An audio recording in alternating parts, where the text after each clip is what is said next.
Lisa, are you available right now? I have something I need to tell you. Oh, Mac? I'm on the train at the moment, so if it's just you texting me, I can reply. What's going on? It's pretty rare for you to contact me at this time of day. I had to leave work early. Something urgent came up and I didn't have a choice. What happened? Are you okay? It's, Hannah. She left the house. Wait, what? Hannah just left? While I was at work, I received a message that made me panic. I ended up leaving work earlier than planned. When I got home, there were divorce papers sitting on the table. On top of that, she left a note saying that my parents already understood and supported her decision about the divorce. What? Are you serious? Yeah, but obviously that wasn't true. I called my parents right away and they completely denied it. They were shocked and said there's no way they would ever support something like that.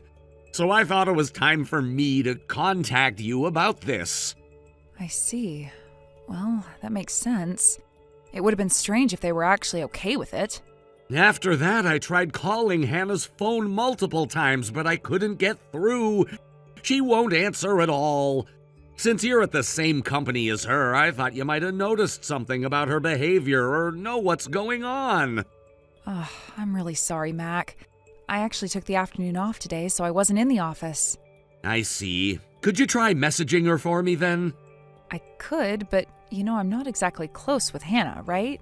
We're in completely different departments and we hardly interact even when I'm at work. To be honest, I'm not sure she'd even respond if I reached out. That's fine. I just need to know anything at all. Even if it's small, her mood, her reaction, anything. Please let me know if you manage to get in touch with her. All right, I'll give it a try.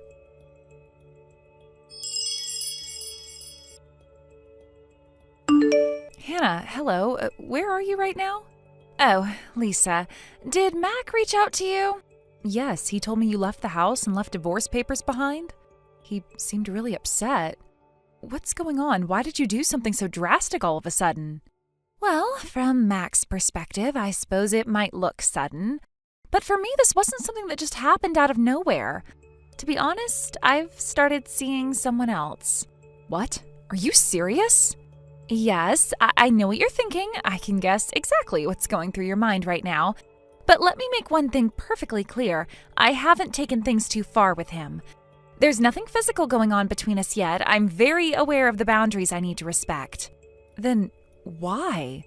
Because I don't want to drag him into something messy. If I were to stay in this marriage while deepening my relationship with him, it would only bring him unnecessary trouble. That's why I've decided to keep things between us purely emotional for now. It's not ideal, but it's the right thing to do under the circumstances. I'm sorry, but I still don't understand. How could you just leave Mac like that? I left a letter for Mac explaining everything. I also asked him to submit the divorce papers by the end of the day. You really think it's that simple?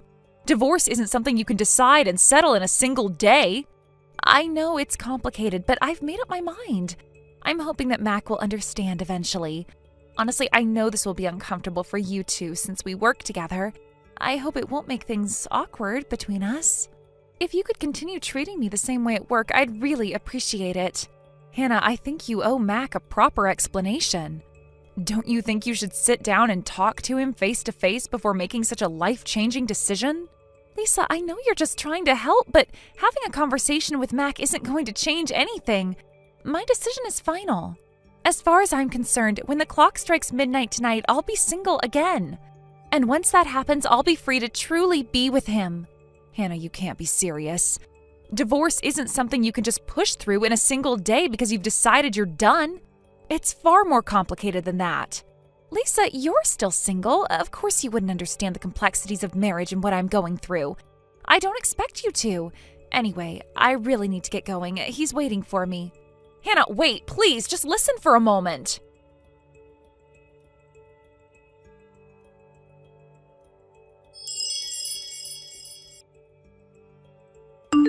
Mac, I talked to one of our coworkers in her department during work hours to see if they'd seen or heard anything. Apparently, she didn't show up to work today. After that, I sent her a message, and luckily she responded, so we ended up talking. Really? What did she say? What's going on? Well, it's a bit complicated. I'll try to explain it, but honestly, it felt like one of those situations where you just think, oh no, this is bad. What do you mean by that? What did she tell you? She mentioned that she's seeing someone else. She said that to you? Yeah, I'll send you a screenshot of our conversation later so you can see the exact wording, but from what she said, it sounds like things haven't gone too far yet. She told me that she's been holding back because she knows that it would cause a lot of trouble if they crossed any serious lines right now. I see. So she's trying to rationalize it? Either way, it's still cheating, isn't it? Exactly. I mean, there's no way around that. It's definitely a betrayal. But there's something that's been bothering me. I can't help but feel like there might be more to this, or maybe less, depending on how you look at it. What do you mean, more or less? It's hard to explain. This is just my gut feeling, so please don't take it as absolute, but I'm not entirely convinced that Hannah's actually cheating in the way you're thinking. What? What do you mean by that? Okay, so during our conversation, she kept going on about how this other relationship is all about a connection of the heart for now. And honestly, the way she said it struck me as odd. It reminded me of the kind of thing you hear from someone who might be overthinking things or getting caught up in their own imagination. You mean she's delusional? Well, maybe that's too strong a word, but think about it. Remember how you once told me that Hannah tends to get carried away with her own assumptions? You said that sometimes she has a hard time distinguishing her own perceptions from reality. Yeah, I remember mentioning that. And don't forget the whole misunderstanding with your parents.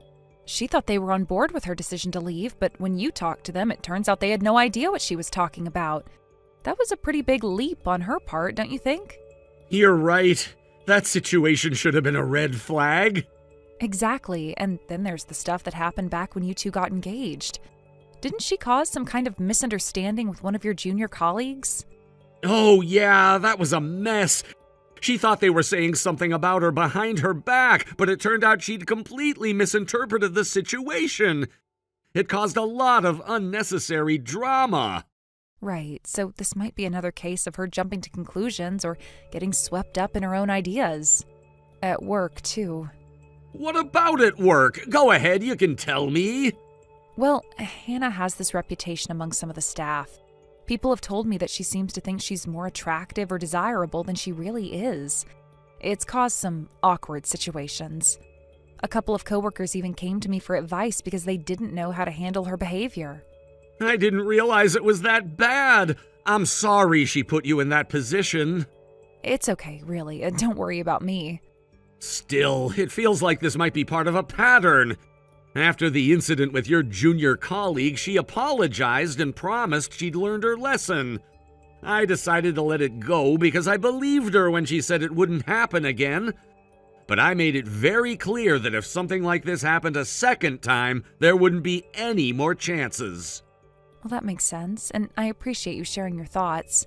Like I said, this is just my perspective. If it turns out I'm completely wrong, I'm sorry. No, don't apologize. Honestly, you've given me something to think about. I've been so panicked about everything that I wouldn't have even considered this possibility on my own. What you've said is helping me calm down and think more clearly. I'm glad to hear that. By the way, aren't you on a trip with Fred right now? Oh, yeah, Fred had a business trip earlier this week and it just ended today. After he finished work, we met up here. We're planning on spending the weekend sightseeing together. I see. I'm sorry for dragging you into this when you're supposed to be relaxing. I completely forgot you were away when I reached out. Fred doesn't seem annoyed by all this, does he? No, not at all. Don't worry about it. Fred works with us, so he knows how complicated things can get. He's been really understanding about the whole situation. If anything else comes up, don't hesitate to contact me, okay? Thank you. I really appreciate it, and please tell Fred I said hi. I will, and Mac, try to stay calm, okay? I'll do my best. Thanks, Lisa.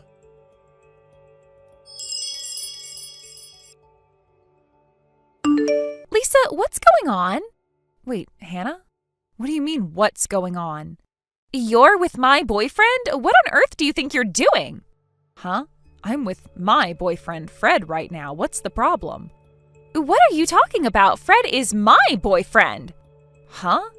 I even heard him talking to his boss today. He was confirming that his business trip finishes on Friday, so he plans to meet me at the location and we'll spend the weekend sightseeing together. He got approval from the company to do this, so that's why I'm here. But then I saw you checking into the inn with Fred. Explain this. Wait, hold on. Hannah, are you saying that Fred was your target all along? Target? What are you talking about? Fred isn't the kind of person to cheat. He has no intention of being involved with you in any way. What? Are you saying you are the one he's cheating with? Huh? Well, once today is over, I'll be officially divorced, so I'm willing to overlook this for now. But you'd better return my Fred to me quickly. Look, Hannah, Fred and I have been together for almost 4 years now. We started dating shortly after we both joined the company. Huh? I recently introduced Fred to my parents as someone I'm considering marrying, and I've also met his family. Recently? You mean last Sunday? Yes, last Sunday. Come to think of it, Hannah, you came to my house uninvited while I was away for about 30 minutes to pick up my paycheck, right? Well... Fred just told me that when he came to my place and saw how surprised you were, he told you, I've come to ask for permission to date Hannah, and then suddenly you started squirming and sat next to him? Well... Fred still can't make sense of what happened, but he's still confused about it. So was this just another case of one of your misunderstandings? Misunderstandings? But Fred said Hannah, even though I'm not related to him, but I'm like a real partner to him and his family. Wouldn't you think he was referring to me, his real partner, not you? But think about this carefully, okay? If Fred were dating you and wanted to introduce himself to his parents, my parents, who would be your in-laws, would have no reason to meet you at all. Well, I thought he was asking for my permission to divorce my husband so he could be with you, but since he couldn't confront him directly, he might have been trying to smooth things over with my parents first. Maybe he was trying to soften the situation and create a less direct approach. So is this the kind of wild imagination you've come up with? Honestly, it doesn't make any sense at all. Then what about this trip? This trip was planned by Fred so we could travel together. It has nothing to do with you. What? No. This is a disaster. I left the divorce papers for Mac. What do I do now if this leads to a divorce? About that, as soon as I realized the misunderstanding during this conversation, I immediately informed Mac. Right now, he's probably on his way to City Hall with the divorce papers. No way. And Mac left me a message. He said, I can't deal with your misunderstandings anymore. I'm leaving today and will pack my things. I'll transfer half of the assets into your account by tomorrow. I won't ask for alimony, but stay away from me from now on.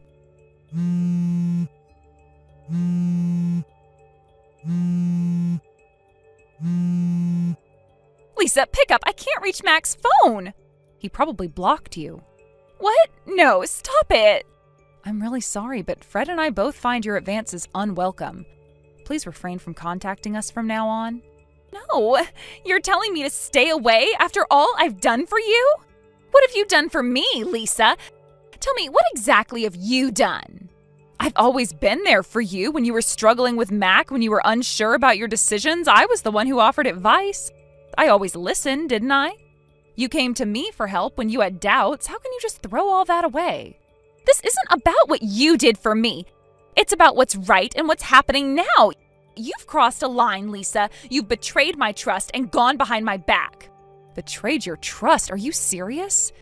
You were the one who was always indecisive. You couldn't even make a decision on whether or not to stay with Mac. You kept asking me for advice, but now you're acting like you've got everything figured out. This is ridiculous. I figured it out now. I know what I want, and it's not someone who undermines me or tries to manipulate me. Manipulate? What are you talking about? I have never manipulated you. I've always tried to help you. If I didn't care about you, I would have walked away a long time ago. But no, I stayed because I thought you needed someone to lean on. Well, guess what? I don't need you anymore. I may still have Fred. I don't need someone who treats me like a backup plan, someone who makes my life harder just because they don't know what they want. You think Fred is the answer to everything? You think he's the one who's going to fix all your problems? Well, that's never going to happen because as you've seen, he is done with you. I know Fred. He's real. He's been with me through thick and thin.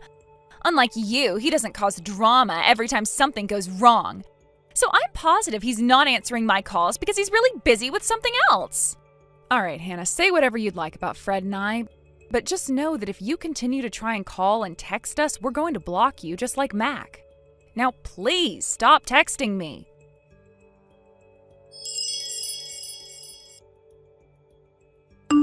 It's truly impressive how much someone could misunderstand everything like this. Hannah's department had an overwhelmingly male-to-female ratio of 9-to-1, and it seems like this situation led to some of the misunderstandings among the people there. This was based on a conversation with Fred, who worked in the same department as Hannah. Fred mentioned that there was a tendency for certain individuals in the office to become confused about the nature of their relationships and intentions, especially when the environment was so heavily skewed in favor of men. Apparently, there were also frequent comments from Hannah that seemed to hint at her being overly popular among her male colleagues. She often said things along the lines of, "It's so tough, I'm just too popular and the guys are constantly chasing after me." Such remarks were clearly attention-seeking, but it seemed to further fuel the misunderstandings that already existed. People around her might have interpreted these comments in various ways, and before she knew it, a bizarre scenario had formed in her mind, a delusion that there was some sort of inevitable competition going on for her affection. She began to believe that the men in her office were secretly fighting over her, competing for her attention behind the scenes. The situation took an even stranger turn when Fred visited my parents' house. This event seemed to perfectly align with the timing of Hannah's delusions about the so-called battle over her. Fred's visit to my family home must have been the moment when her fantasy became a reality in her mind. She imagined that Fred had somehow emerged victorious in this imaginary contest for her affection, and from that point on, she convinced herself that Fred was the winner of the battle for her love. To make matters more complicated, Hannah had been through a divorce by this point. She had left her job and returned to her family's house in the countryside. The divorce was a difficult experience for her, and she sought solace by retreating back to her rural home, far away from the bustling city. However, her troubles didn't end there. 2 years later, she found herself embroiled in yet another spectacular misunderstanding, this time with the influential figures of her hometown. The misunderstanding escalated to the point where it severely impacted her standing in the local community. Hannah became the subject of widespread gossip, and soon the entire village turned against her. Her family, feeling the pressure from the situation, became estranged from her, and they made the decision to cut ties to her. They effectively excommunicated her, and Hannah had no choice but to leave and relocate somewhere else, further removed from her previous life and connections. It seems that the misunderstanding, which had initially started as a trivial delusion, spiraled out of control and had lasting consequences for Hannah's life. What had started as a casual daydream of being pursued by the men in her office transformed into a full-blown fantasy that affected her personal relationships. Eventually, these delusions created such a rapture in her life that she became alienated from the people who were once close to her. It's fascinating how one small misunderstanding can snowball into such a massive and irreversible situation. If she hadn't spun this web of imaginary love and competition, perhaps her life might have turned out differently. But instead, she found herself caught in a self-made trap with no clear way out. Fred, who was also involved in this strange turn of events, must have found it just as bizarre as anyone else. He had no intentions of being part of any such competition. His visit to my family home was purely innocent, yet it had become a catalyst for Hannah's distorted interpretation of reality. As much as it seems that the situation was beyond his control, Fred couldn't escape the fallout from Hannah's increasingly erratic behavior. His involvement in the story made it even more complicated than it already was. Looking back at the whole situation, it seems like a series of unfortunate coincidences. The office dynamics, the comments about being too popular, Fred's visit to the family home, and Hannah's personal turmoil all collided to create a chaotic sequence of events. One misunderstanding led to another, and before long, it seemed like everyone involved was caught up in a web of confusion and speculation. Hannah's final fall from grace came when she was effectively ostracized by her hometown community. It was a harsh reality for someone who had once been a part of the close-knit village, but the weight of the misunderstandings and the rumors that followed her actions were too much to bear. Her attempt to rebuild her life in a small town turned into a complete disaster, and she ended up moving away in search of a fresh start. In the end, it's a story of how things can easily go awry when people misinterpret actions or words, especially when they're already predisposed to creating fantasies in their minds. Hannah, like so many others before her, found herself trapped by her own illusions, and those around her suffered because of it. Fred, for his part, might never have understood the full extent of the role he played in this bizarre turn of events, but it was clear that his simple visit to my family home had inadvertently become the spark that ignited Hannah's delusions. As for Hannah now, who knows where she is or what she's doing. Her life seems to have taken a sharp detour, and it's unlikely that she'll ever return to the life she once had. The combination of misunderstandings, misplaced beliefs, and emotional struggles left her isolated and alone, a cautionary tale for anyone who finds themselves caught up in their own delusions. Thank you for watching and listening. We hope you enjoyed the video. Don't forget to like this video and subscribe. Also, feel free to leave a comment about what you thought of the story. We look forward to seeing you at the next story. Thank you for watching. Please subscribe and hit the like button. See you next time.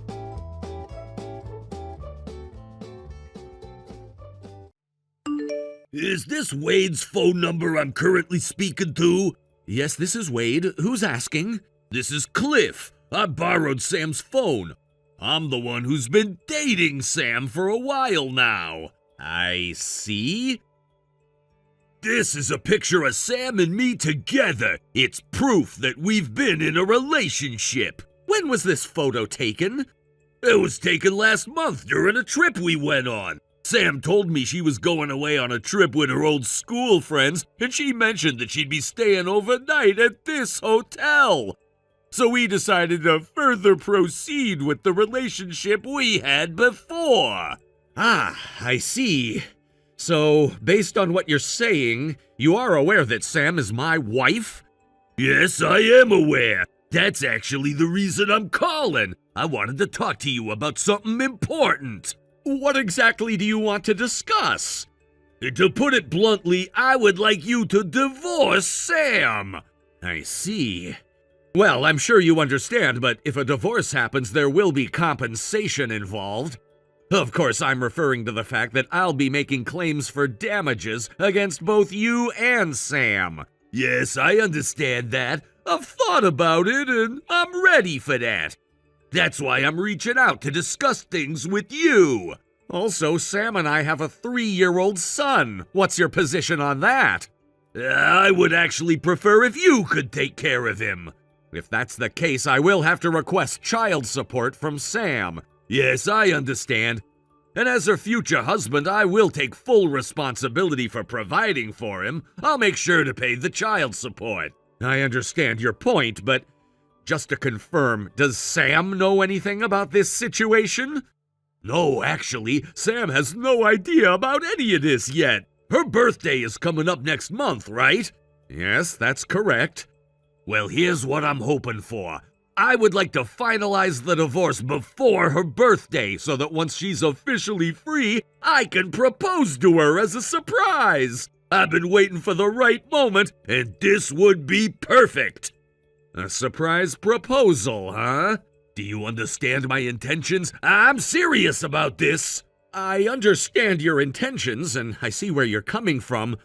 But before I make any decisions about a divorce, I need to discuss this with Sam. So I can't give you a final answer right away. I'll need time to talk to her and then get back to you with a proper response. I see. Well, I'll be waiting for your reply. I really hope you'll consider everything carefully. I understand that you're serious about this. However, as I mentioned, I need to speak with Sam first. This isn't something I can decide on my own. That's fair, of course. I completely understand. But let me tell you something. This isn't just some casual thing for me. Sam and I have been together for a while now, and we've built something important. I want to make her my wife, and I want to be with her for the rest of my life. I appreciate that you're being honest with me about your intentions, but I still need to talk things over with Sam. I can't make any decisions without consulting her first. I understand that, and I'll respect that. But I'll say this, I'm prepared for whatever comes next. I'm ready to support Sam in every way I can. And if that means being her husband, then I'll gladly step up and take on that responsibility. I'm sure you will, but I also have responsibilities. As Sam's husband, I've taken on responsibilities that I don't plan to give up easily. I have a family to protect, and I'm gonna make sure that no one gets hurt in this process. I understand that, I really do. But I want you to know that my intentions are pure. I want to be with Sam, and I'm willing to do whatever it takes to make that happen. Well, we'll have to wait and see how things unfold. Again, I will talk to Sam, and then I'll let you know where we stand. Thank you for understanding. I hope that you will seriously think about what I've said and take it into consideration. I will. I'll make sure to discuss it thoroughly with Sam. Please, be patient, and we'll figure things out. Thank you for your time. I'm looking forward to hearing from you soon.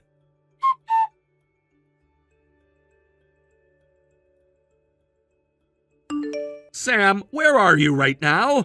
I just got off work and I'm on the train home. Well, that's usually the case, but what's with that tone? I got a message from a man named Cliff earlier today. Cliff? He says he's your affair partner?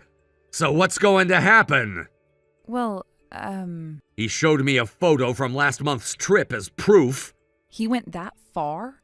I was planning to wait and decide after hearing your side of things, but based on your reaction, I guess I can assume that what Cliff says is true? Yes, I'm sorry, but that trip was with my friends from school. It was really just a friend's trip. I see. And? Cliff is a junior of mine, and he was traveling alone. It just so happened that we stayed at the same hotel. We hit it off and spent a lot of time chatting in his room about old memories, and the atmosphere just took over. I admit it. I'm sorry. I understand it's not about the number of times, but I want you to know that it was just that one time with Cliff. Since then, he's been messaging me a lot, but I haven't replied or met him. I see. I've been thinking for the past month about whether or not I should be honest with you. But now that it's come to this, I know I have to accept that divorce might be the only outcome. I'm really sorry. Well, I understand now. We'll talk face to face when we meet. Yes, I'm sorry. But you know, there's something that doesn't quite add up between your story and Cliff's. What doesn't add up? Cliff was all ready to marry you. What? He said he wants to propose to you on your birthday next month, but he wants me to divorce you before that. What is that? I don't even know how to respond. I didn't even have that intention, and if I could go back, I regret it all. I even talked to Cliff about it, but guess he didn't understand. Anyway, we'll talk tonight. I'll show you the messages from him then. Divorce is almost certain for me, but I think there's something wrong with how Cliff and I are not on the same page. Yes, I'm really sorry for all the trouble I've caused.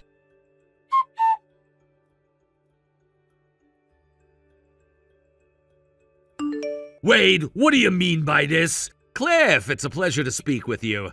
I had Sam contact you, and this is the situation. We are proceeding with the divorce, but Sam has absolutely no intention of marrying you. Why did you have to talk about the surprise? What? The surprise proposal. It was supposed to be a surprise. You can't just bring up the divorce without mentioning me at all. Cliff, are you aware of your position right now? Of course! That's why I'm offering to pay both the alimony and the child support for your son. I'm fully taking responsibility for all of that.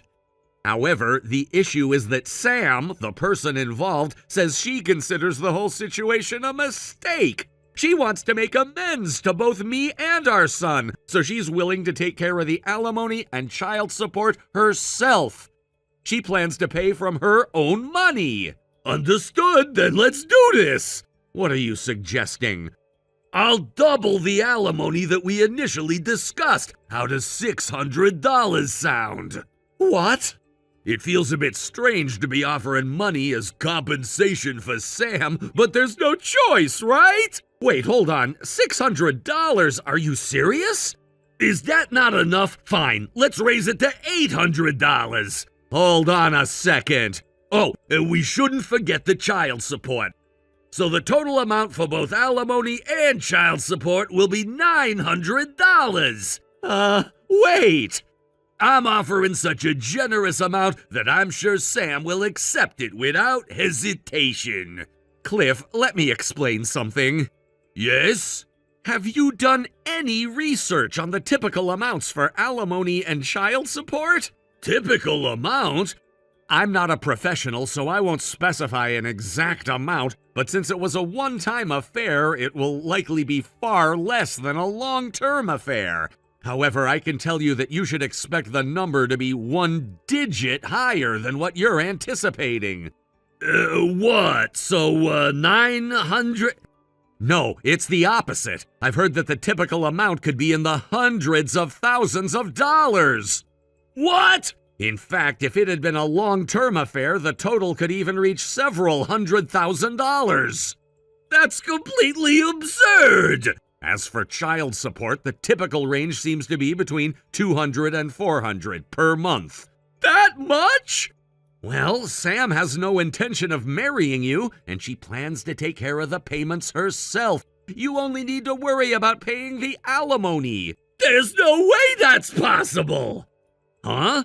It's ridiculous to be asked for such a huge sum of money when it's just a matter of 2 people who love each other and are meant to be together. You're trying to take advantage of me, aren't you? Or is this some sort of revenge for me taking Sam away from you? Is that really how you see it? Well, isn't it obvious? Sam and I confirmed our love for each other that night. We were meant to be together. She can't possibly mean what she's saying about not wanting to marry me. I'm sure you're forcing her to say that. Please, let Sam go and set her free from this situation. And as for alimony and child support, I'll settle for a total of $500. I keep telling you, the numbers are completely off. You're trying to punish me by demanding such an unreasonable amount of money. Fine, this is my final offer. This is impossible. We're not getting anywhere with this conversation. Continuing to text about this will just waste time. I'm hiring a lawyer. What? For now, please stop contacting me or Sam directly. Sam has already blocked you, I believe. What? That can't be right.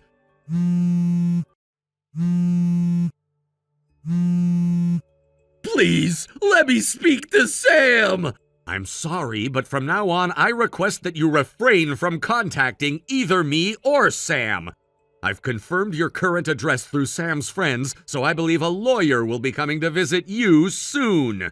I won't accept this. I finally got together with Sam. Meeting again at that hotel was definitely fate. It was a sign that we were meant to be together. I've loved Sam since we were in school, and now we're finally together. Don't you dare get in the way of our love.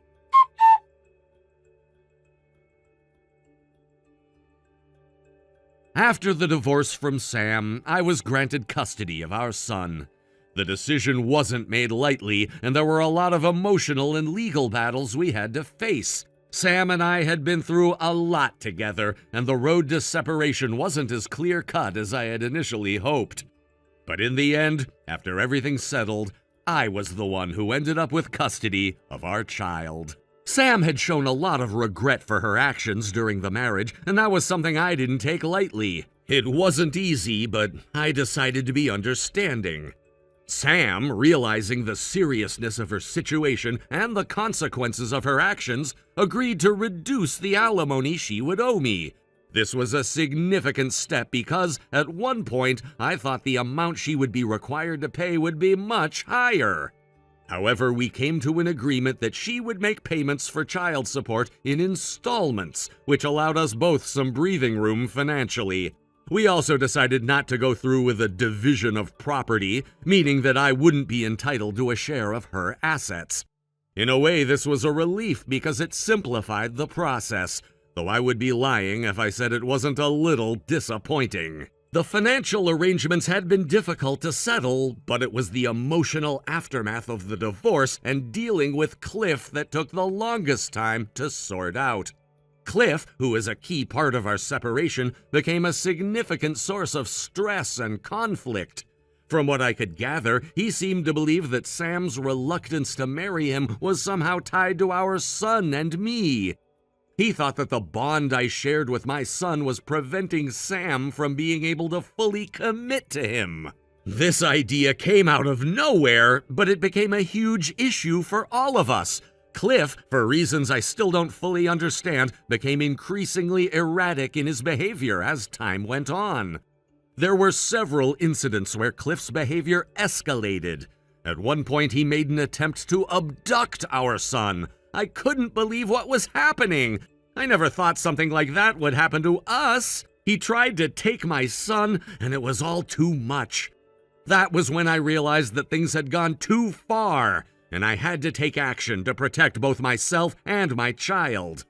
Cliff didn't stop there, though. There were other disturbing incidents, such as me being attacked one night while walking alone.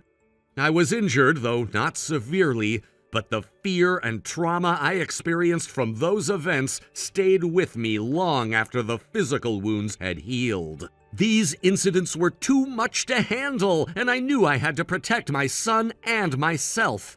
I filed a report with the police detailing everything that had happened. I felt a strange sense of relief when the authorities took the situation seriously and did what they could to ensure that Cliff was taken away and placed where he couldn't hurt us anymore. It wasn't an easy process, and it took a long time before I felt safe again, but I knew I had done what I needed to do to safeguard my family. I couldn't allow Cliff's actions to dictate my life or my son's future. During this time, I had to make some decisions that would affect the rest of our lives. I couldn't stay in the same place with all that had happened, so I packed up and moved away with my son. We moved into my parents' house, a place I had not lived in for many years. It wasn't ideal, but it felt like the safest place to be at the time. I didn't want to risk staying in a place that felt unsafe, not with everything that had occurred. My parents were incredibly supportive, and having them around gave me the strength I needed to move forward.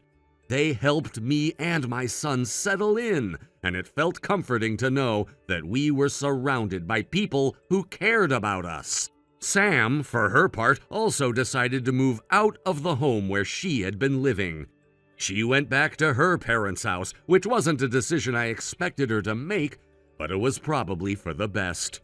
I knew she needed to get some space and sort things out in her own way.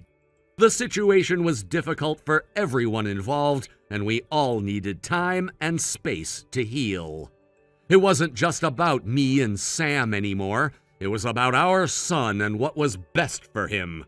I couldn't let the events that had happened affect his life any more than they already had. Now, our relationship with Sam is limited to being co-parents. We only contact each other when necessary, and it's all about our son. That's all that matters. We don't talk much beyond the essential things like arranging schedules and ensuring that our son's needs are being met.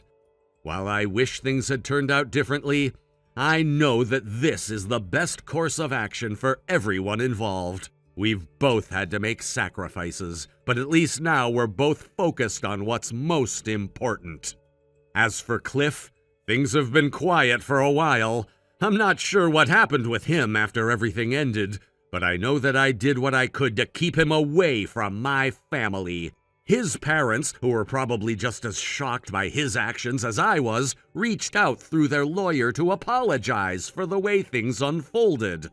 It wasn't much, but it was something. I was glad to hear from them because it meant that they recognized how wrong their son had been in this entire situation. I never wanted things to get this far, but I knew I had to take a stand for the safety and well-being of my son and myself. Now, as time goes on, things are starting to feel a bit more normal. The fear and anxiety that haunted me during those dark times are slowly starting to fade. I can finally breathe again, and for the first time in a long while, I'm starting to feel like I have control over my life. It's been a long and difficult journey, but I know I made the right choices. I'm just focusing on my son, my family, and rebuilding our lives together. I have no idea what the future holds, but I know that we're stronger now, and I'm ready to face whatever comes next. Looking back, I realize how much I've learned through everything that's happened. It wasn't just about surviving, it was about finding the strength to move forward even when it seemed impossible. I don't regret my decisions, and while I still have a lot of healing to do, I know that I've done what was necessary to protect my son and give him the life he deserves. Peace is slowly returning to our lives, and I'm hopeful that the worst is behind us. Thank you for watching and listening. We hope you enjoyed the video. Don't forget to like this video and subscribe. Also, feel free to leave a comment about what you thought of the story. We look forward to seeing you at the next story. Thank you for watching. Please subscribe and hit the like button. See you next time.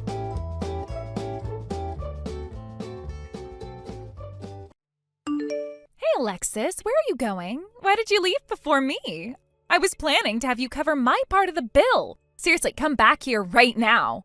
Excuse me, what are you even talking about? We didn't come to this cafe together, remember? I was already here, minding my own business when you walked in and sat down. It's not like I promised to treat you or anything, so why should I be responsible for paying your bill? Oh, don't act like that. What's your problem? I came up to you at the cafe, didn't I? I even said hi to you. Given the circumstances, it's obvious that you should treat me. Do you even realize what kind of position you're in right now? You're in no position to refuse, Alexis. What are you talking about? What position? Oh, wow. Is that really the attitude you want to take? What do you think your husband would say if he knew you were here today, having tea with that man? And what about the moms from your social circle? What would they think if they found out? Why would it matter to anyone? Seriously, go ahead and tell them if you want. It doesn't bother me. Don't play dumb with me. I've already thought about this carefully. Just in case some people might not believe me if I told them, I made sure to take a few pictures.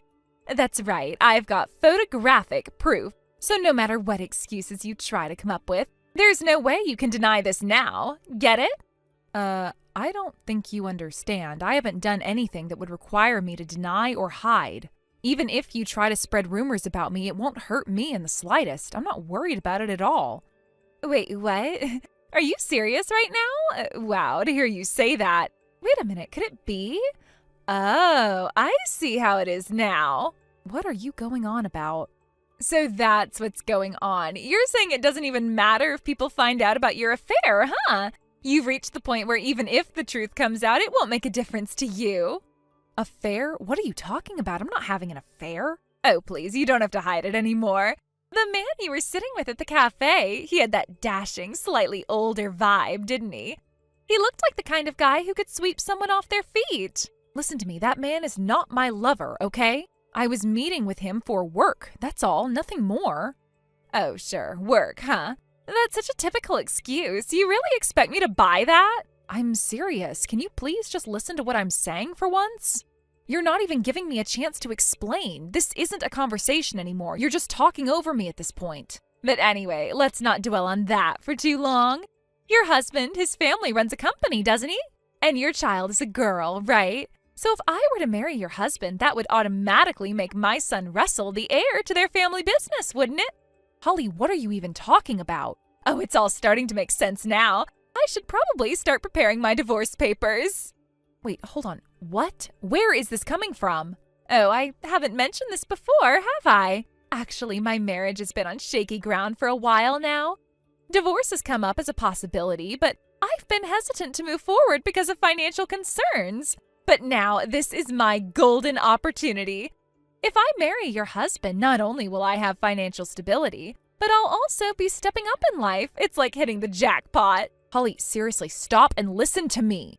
Oh, and about the cafe bill, don't worry about it. I'll pay for it myself. Holly, listen. The person I was having tea with earlier isn't some secret lover. He's the owner of that cafe. I work as a web designer and he hired me to redesign the cafe's website. That's why we were meeting, to discuss the project. As for why we were sitting in the customer area, there's a very practical reason for that. I wanted to experience the cafe's atmosphere firsthand so I could incorporate it into the website design. That's all there is to it. Nothing personal, nothing inappropriate. And let me just say this, Holly. Even if, hypothetically speaking, I were to get divorced, which, let me be clear, I am not planning to, what makes you think you'd automatically become my husband's new wife? Do you really think relationships work like that? You're skipping over so many steps here, falling in love, building trust, forming a connection. It's not some automatic process. Holly, are you even listening? Hello?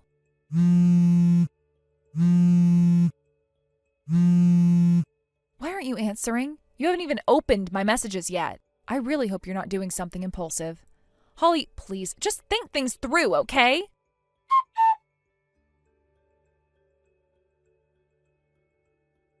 Oh my, I was wondering why there were so many missed calls. Oh, so that's what this is about. Holly, finally, you've read the messages. So the man I thought was your affair partner turns out to be the cafe owner. Got it. It looks like I jumped to conclusions. My mistake. But, well, that's just a minor detail now, isn't it? It's not a minor detail at all. Even if you and your husband are discussing divorce, filing the divorce papers just because you assume you'll end up marrying someone you're not even in a relationship with is absurd. It's unthinkable. Honestly, it's a massive nuisance for me, so please stop this nonsense. Oh, about that. You know that process of falling in love thing? Well, I've already taken care of that step. Taken care of it? What are you talking about? Exactly what I said. Your husband has been head over heels for me for ages now. What? It all started last year during the kindergarten sports day. We both fell in love at first sight. Every time we crossed paths during drop-offs or pickups, we'd silently communicate with our eyes. It was like we understood each other on a deeper level. The clincher, though, was during the Christmas party. Even though we were seated far apart, we kept exchanging longing glances. I've been ready and waiting for him to confess to me ever since then. So really, this whole situation couldn't have come at a better time. Thank you, Alexis, for deciding to go through with the divorce. Let me stop you right there and correct something. Huh? Correct what? My husband has told me multiple times. Whenever I feel someone staring at me and turn around, it's always Holly glaring at me. Did I do something wrong? What? The fact that he would say something like that to me proves beyond a shadow of a doubt that he does not and has never had romantic feelings for you. Wait. What?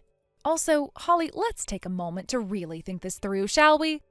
The reason you thought Alexis and her husband are getting a divorce was entirely based on your assumption that I was having an affair, wasn't it? But I wasn't having an affair. That means there's no actual reason for my husband and me to get a divorce, isn't that right? Wait, hold on. No way.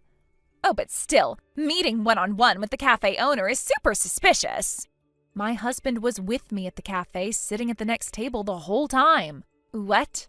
The cafe job was actually a referral from my husband. It was my first meeting with the owner, so my husband and I went together. When the web design meeting started, my husband, who doesn't know much about that field, sat at the next table enjoying tea while waiting for me to finish the discussion. This can't be happening. So, Holly, I don't know what's going on between you and your husband that led to talks of divorce, but there is absolutely no chance of me and my husband splitting up, which means you definitely cannot marry my husband. As I said earlier, please don't act rashly, okay? It's already too late. Wait, what? I already submitted the divorce papers earlier. What? Now I'm back to having to pay alimony.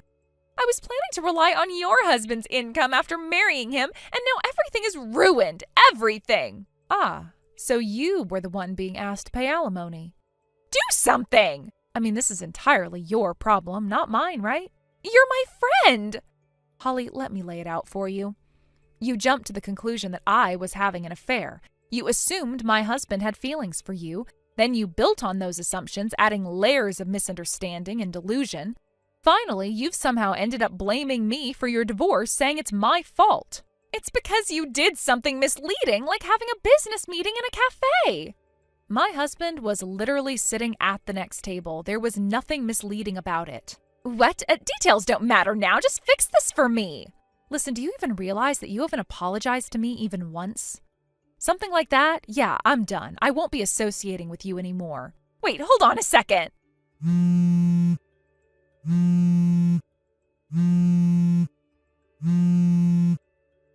sorry. See, I apologized. Now please respond. Too late. Goodbye.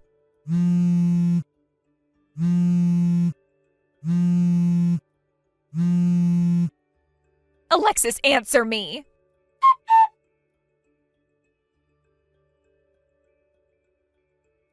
I don't even know what to say anymore. It seems that the primary reason behind Holly's divorce from her husband stems from a shocking revelation. Russell's father isn't actually the man everyone assumed him to be. Instead, it turns out he's a completely different person. This revelation caused a massive upheaval in their relationship, shaking the foundation of their marriage.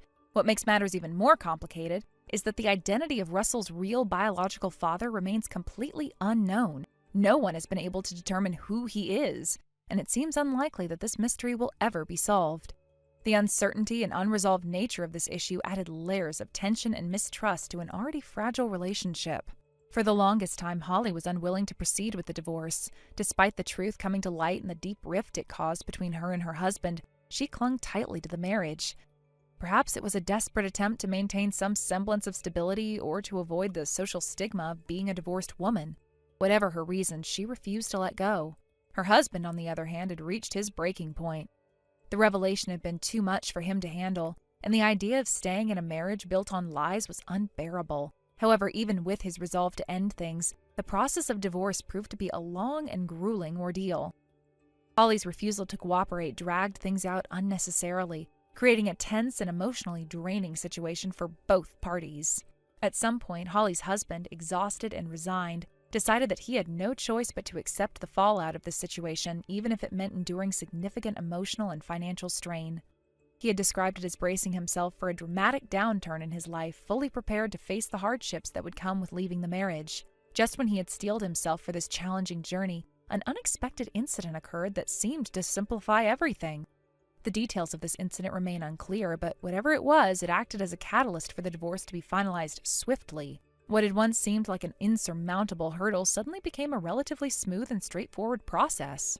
In a bizarre twist, Holly's now ex-husband actually went out of his way to express gratitude for the situation. He reached out to the person indirectly involved in the incident and said something along the lines of, "I imagine this must have been a bother for you, but it truly helped me out." The absurdity of this statement is hard to overstate.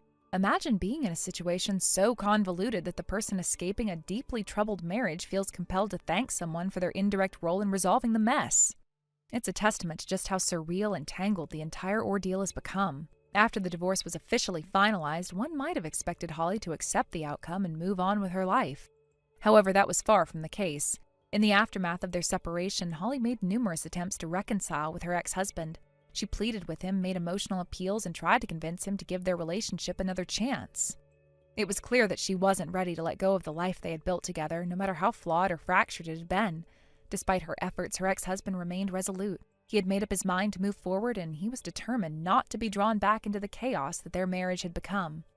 In an effort to create a clean break, Holly's ex-husband took a job transfer to a different city. The new position required him to relocate, which he saw as an opportunity to distance himself from Holly and the painful memories of their marriage. He moved back to his hometown, cutting off direct contact with her entirely. Holly was left with no address or phone number to reach him, making it impossible for her to continue her attempts at reconciliation. In essence, he disappeared from her life completely, leaving her to pick up the pieces on her own. Now, all communication between Holly and her ex-husband is conducted through lawyers. These interactions are focused primarily on matters related to alimony and other financial settlements that arose from their divorce. The negotiations have been drawn out and contentious, with both sides struggling to reach an agreement that satisfies their respective needs and obligations. It's a complicated and emotionally charged process, further exacerbated by the lingering resentment and unresolved issues between them. Not too long ago, I happened to see Holly in passing. The sight of her was striking. She looked completely worn out, as if the weight of everything she had been through had taken a severe toll on her. Her once vibrant and confident demeanor was nowhere to be seen. Instead, she appeared gaunt and frail, her face pale and her cheeks hollow. Dark circles under her eyes hinted at sleepless nights, and her overall appearance suggested that she had been working herself to the brink of exhaustion.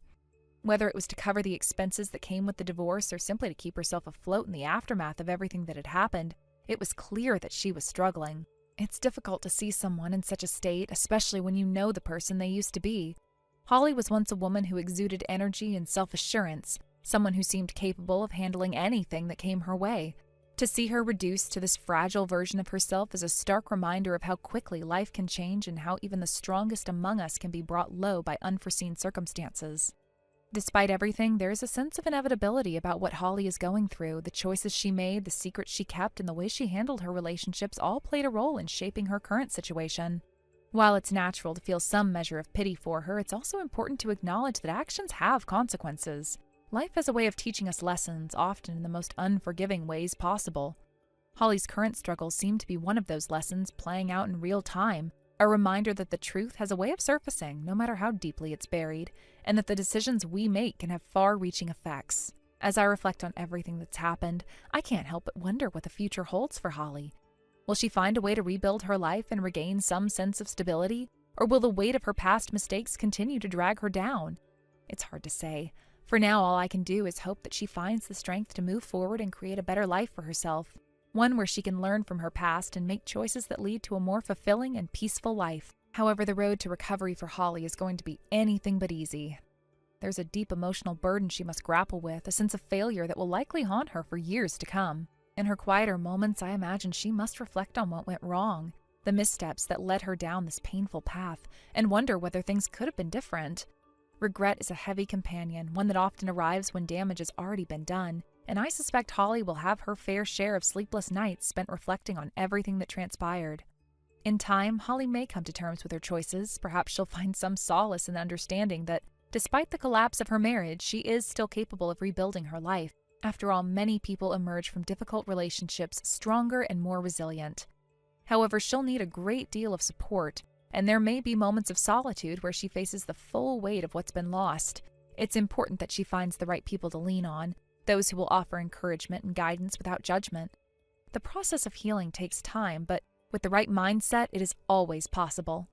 Thank you for watching and listening. We hope you enjoyed the video. Don't forget to like this video and subscribe. Also, feel free to leave a comment about what you thought of the story. We look forward to seeing you at the next story. Thank you for watching. Please subscribe and hit the like button. See you next time.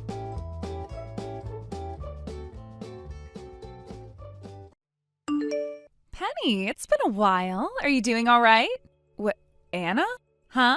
What kind of reaction is that to me? Shouldn't you be a bit more happy to hear from an old friend of yours? Well, you should understand why I'd be reacting to you like that, but since you don't, that must mean you don't remember all that you did around me back in the day. What are you talking about? Ugh.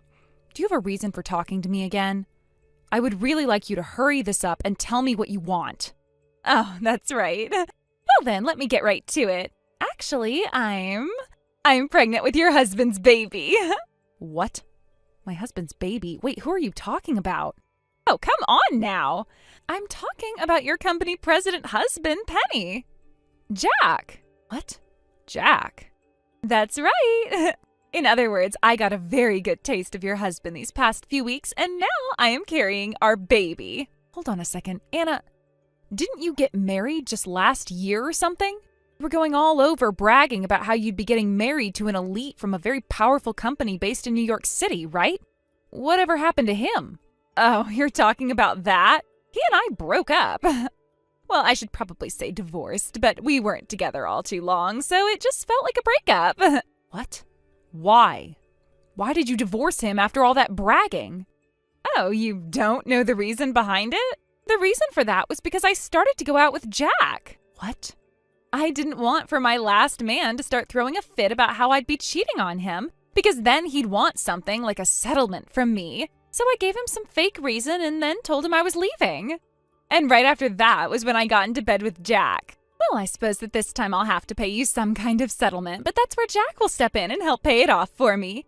But anyway, I just wanted to tell you that I am carrying his baby. I knew it would be something like this. How many people has it been now, Anna? How many people has what been? I'm talking about how many people's partners have you stolen now. I happen to know around 10 people already that you've done that to. How many more men are you going to steal from different women before you're done with that crap? Do you have any idea how many women you've already gone and hurt? And this time is the worst yet. You're talking about how you didn't even really steal him, but slept with him and got pregnant while he's still married. You pull yourself together and stop being such a whore. Hold on, it's not my fault that I just so happen to be a very powerful woman. Huh? If you guys all don't want to be losing your boyfriends or husbands to me, then you have to become an even stronger woman than I am. That's all there is to it. What the hell? I have no clue how you're able to think of yourself that way. Oh my, oh my. So, is this what happens when someone's about to be thrown away? I guess Jack has a good reason to push you aside now, and why he's decided to impregnate me. What the hell are you trying to do, Anna? You married your last husband because of his money, but then you got that divorce to come after Jack? I honestly can't even imagine what your end goal is, or if there's even one to begin with. There isn't one, to be honest with you. The reason I stole Jack from you is because I liked him and wanted his child.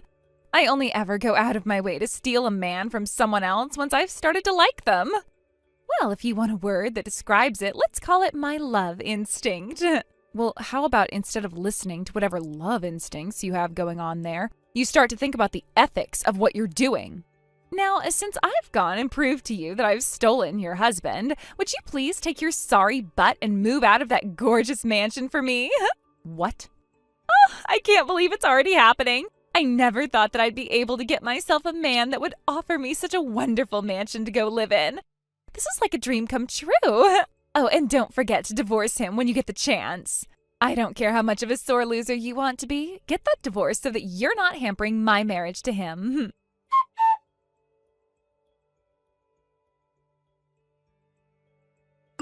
Penny, thank you so much for getting that divorce for me. But of course, it was Jack that went and did all the paperwork regarding the divorce, so we both just had to wait around forever while you took your time signing everything. But tell me now, why? Why haven't you left that huge mansion just yet? Actually, I was just told by Jack today as he came rushing into my apartment that he has been kicked out of that mansion by you after the divorce. Could you hurry it up and leave that place already? My belly is only going to get larger and larger as every hour passes by, and I'd really like to spend the last bit of my pregnancy relaxing in that massive house. Oh, so the divorce has happened now? So you've gone and handed in your marriage papers at the courthouse, right? Well, that's great to hear. Huh? Congratulations. What are you talking about? If all you're going to do is just sit there sending me messages that make zero sense, then how about you use your time doing something productive like leaving that mansion for us? I am the one that's Jack's wife now, and that means I'm one of the owners of that house. Oh? So you still haven't come around to understanding the situation you're in? What situation are you going on about? This mansion happens to be my house. What? Which means that this house is under my name. Huh? And before me, this place was once my mom's grandparents' house, which was handed down to me over time. When I was able to inherit the family company, I was also given this house. What? Also, Jack is not my husband. He's my cousin. Your cousin? Hold on a second. But I've been inside that mansion there before. Jack brought me along with him into that place, and there he and I made love to one another. A few times we've done that now, actually. Ah, and about that, the only reason he's always brought you here is because he's been living with me. Living with you? And as for Jack's actual wife, she's out of the state right now for a while as part of a work transfer she was placed on. So while she's been out of the state and away from here, Jack has been using up all of his savings going out on dates with you while cheating on his wife. And, well, he used up too much of his savings and was no longer able to pay rent, which led to him moving in with me. What? And he'd been here ever since, freeloading off me. I mean, he is my cousin, so I wasn't just going to kick him out and make him homeless. That's why I put him in a room on the other side of this huge house. That's why you've been coming into my house and having an affair with him. So, the reason he and I have always been going into the house from one of the back doors is because I happen to be really, really good friends with Jack's wife, so he was trying his very best to keep his cheating a secret from me. Hence, the back door was always your entrance, right? But once I found out from you what was going on, I made sure to prepare things to have him kicked out of here. Honestly, I am sick to my stomach just thinking about how he'd been bringing you into my house to have sex. I know this is a bit overboard, but I am hiring some pro cleaners to come in and clean out that whole room for me now. Hold on. In other words, this means I won't be able to live in that massive house? That's what this means. And as a side note, after what's happened here, everyone in my family is cutting ties to Jack. So he will no longer be allowed back into my house or anyone else in the family's house for that matter. We can't go to anyone's house now? No way. It was my dream to move into a mansion like that and live out my life there. And that's why I made him get me pregnant. Well, that's a bit... Well, I really shouldn't even say anything about that because I don't know what to say. So, no comment from me. Hey, please, do you think you can allow me to live in that mansion with you? Why would I allow that? Because I've just become your cousin's new wife, right? You'll help one of your own family members out, right? Like you did for Jack when he was in need. I told you already that the whole family has cut ties to Jack now. But I'm pregnant right now. Right now is the most important time for me to be taking care of my body and this baby. So please, I am asking you to let me come over to that house and live with you.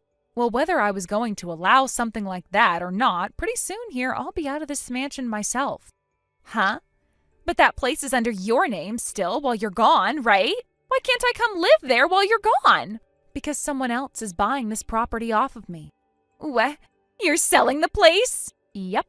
Why would you do something like that? Well, I started to want to sell this place after I realized that my freeloading cousin was bringing in another woman to have sex with pretty often, even though he already had a wife. Back when my grandparents were still alive, they were living here as well, and they had a lot of servers and house cleaners that would keep this place clean and comfy for us. However, now it's just me here and, on occasion, my parents. So that's another reason we're wanting to move out. The place is way too big for just the three of us, and we can never get around to cleaning everything. So we're selling the house. I have already found myself the next house I'm moving into, and my parents will move in with me. The place isn't all too big, nor all too small. It's the perfect size for the three of us, and we won't have to worry about so many rooms anymore. I'm going to steal your husband then! Good luck with that. I don't even care if he has a lot of money or not. The fact that you've gone and ruined all my plans, I'm going to make you pay for. And I'll do that by taking your husband from you and making him mine. And considering how nice of a body I have, that'll be so frickin' easy for me. Well, you'd better be ready for the day he tells you he doesn't love you anymore. And like I was saying, good luck with that, because I don't have a husband yet. What? I'm still single. I have a fiancé, though, I'll tell you that much. Then I'm going to steal that fiancé of yours from you. No, I don't think you will. We won't know unless I've tried. You don't even have to try, though, to know the answer to that. He's with me right now, looking at my phone as we have this little conversation. Huh? He already knows the true kind of person that you are. And right now he's been sitting next to me going on and on about how impossible it would be for such a toxic and shallow whore like you to steal him from me. So there you go. Huh? Also, I don't think you're in the position to be coming after me now. Why not? You just got married to Jack, right? And you also have a baby with him coming soon. There is also the thing about how Jack has around $30,000 worth of debt right now. $30,000 of debt? I'm not sure how he got into that kind of debt, but it started to come up after he began to cheat on his wife with you. What? No freaking way. All of those things he bought for me on our dates, he did so with borrowed money? You'll both also be responsible for paying a settlement to his ex-wife. Huh? He still hasn't paid her any of that? You think he can pay that off when he's already $30,000 worth of debt? For crying out loud! From what I've heard, the best way of getting that settlement paid off is to have them start taking money from your guys' income each month. So from now on, you both are going to have to try really hard not to spend any money and to work as often as you can. So that settlement, we have to actually pay that? While also paying off the debt that Jack is already in? That's right. There's also the money he'll have to give back to his ex-wife for using some of her income to cheat on her while she was out of state. That too? Well, yeah. You thought she'd let him get away with something like that too? Not a chance. That's why you'll have to start helping pay that back as well. No way. What's going on here? Jack was supposed to become my rich company president husband.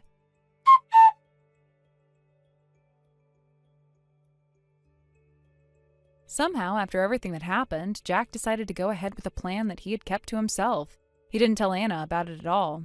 He had been making arrangements to join a new company, and the catch was that the job required him to live on site. As a result, the two of them ended up leaving town and moving away together. It wasn't a decision made out of excitement or hope, but one that felt like a forced step in their complicated lives. Anna's parents, on the other hand, were at their breaking point. When they found out what Anna had done this time, they just couldn't take it anymore. They told her they were sorry, but their patience had run out, and they severed all ties with her. The emotional weight of that moment hit Anna hard. She knew she was now completely cut off from her family, and there was no turning back. All she had left was Jack, and they were moving forward, for better or for worse. Given the situation, Anna had no choice but to stay with Jack. Following him to his new life, it was the only option left. The prospect of making a fresh start with Jack, despite the mess they were in, seemed to be her only way forward. But even so, it wasn't easy. The decision weighed heavily on her, and she couldn't help but feel the pressure of everything mounting around her. After having her baby, Anna managed to get out of the house a little bit and took up a job to help with the overwhelming debt. For a brief moment, she thought she was getting a grip on things. She worked hard trying to balance motherhood and financial responsibilities, but the strain was too much. Just a few weeks later, she made the painful decision to put her baby up for adoption. In a way, it was the best choice for the baby. She knew that neither she nor Jack were in a position to give the child the life they deserved. Their financial situation was still a nightmare, and their relationship wasn't much better. They had fallen into this trap, and Anna couldn't deny that things were spiraling out of control. The cheating, the lies, the debt, it had all come to a head, and now they had to live with the consequences. It was a hard-to-face reality, but Anna and Jack were the ones who had created this mess, and they were now stuck with it. There was no escaping the truth. They had to make things work, or their world would collapse entirely. They couldn't keep running from their problems forever. Their lives were a tangled web of mistakes, and now it was time to figure out how to untangle it, even if it seemed impossible. They couldn't go back and fix everything they had broken, but they had to try and move forward, somehow. As for me, I've been spending more time relaxing with my parents at the new house we had just gotten. I had taken over managing the family company, which was a responsibility I had grown into with time. It felt good to be in control of something, to take charge of my life and move forward. Meanwhile, my fiancé was preparing to move in with us soon. It felt like everything was finally falling into place. When he arrived, the first thing we were going to do was submit our marriage papers. It wasn't going to be anything extravagant, no huge wedding or elaborate celebrations. We wanted to keep things low-key, as private as possible. The last thing we wanted was to draw attention to ourselves, especially given everything that had been happening with Anna. I couldn't help but laugh a little at the thought.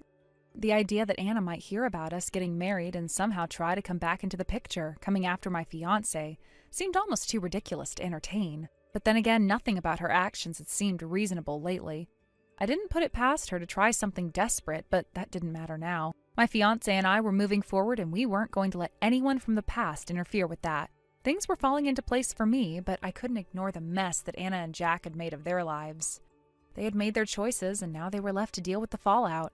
I just hoped that they could find a way to make it work, even though I wasn't optimistic about it. People don't just get out of these kinds of situations easily. But then again, sometimes life had a way of surprising you. They would either find a way to fix what they had all broken or fall deeper into the mess they had created. Either way, it was no longer my problem. I had my own life to focus on now. I knew I had to continue building my future with my fiancé and the life we were starting together. Anna's decisions were hers to live with, just as mine were mine. We all had our paths, and I had chosen mine carefully. There was a part of me that felt bad for Anna, but it quickly faded. She had put herself in this situation, and she would have to live with it. There were only so many chances you could give someone before they had to take responsibility for their actions. While I couldn't change her past, I could focus on creating a future that I was proud of. The lessons I'd learned from my own experiences were ones I'd intended to carry with me, and they helped shape the life I was building with my fiancé. I couldn't let the mistakes of others hold me back. My life was moving forward, and I intended to keep it that way. Thank you for watching and listening. We hope you enjoyed the video. Don't forget to like this video and subscribe. Also, feel free to leave a comment about what you thought of the story. We look forward to seeing you at the next story. Thank you for watching. Please subscribe and hit the like button. See you next time.